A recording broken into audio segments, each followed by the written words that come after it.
আসসালামু আলাইকুম my lovely audience, আশা করছি সবাই ভালো আছেন। আজ 27 এপ্রিল আমাদের যশোরে এসেছেন মাননীয় প্রধানমন্ত্রী জনাব তারেক রহমান।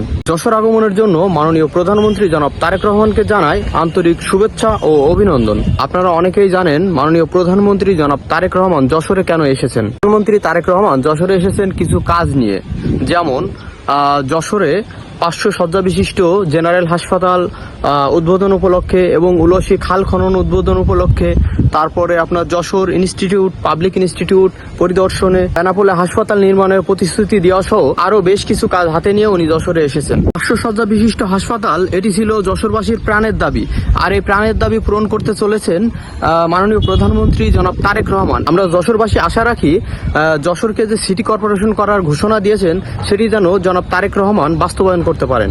যশোরের এই উন্নয়নমূলক কাজগুলোর জন্য শুভকামনা রইল। ক্ষমতার আগে জনতা, সবার আগে বাংলাদেশ। আবারও ধন্যবাদ জানাই প্রধানমন্ত্রী জনাব তারেক রহমানকে যশোরের উন্নয়নের কাজে সহযোগিতা করার জন্য এবং যশোরের উন্নয়ন আরো এক ধাপ এগিয়ে নেওয়ার জন্য। তো আজকের ভিডিও এ পর্যন্তই। সবাই ভালো থাকবেন, সুস্থ থাকবেন এবং সতর্ক থাকবেন। আল্লাহ হাফেজ।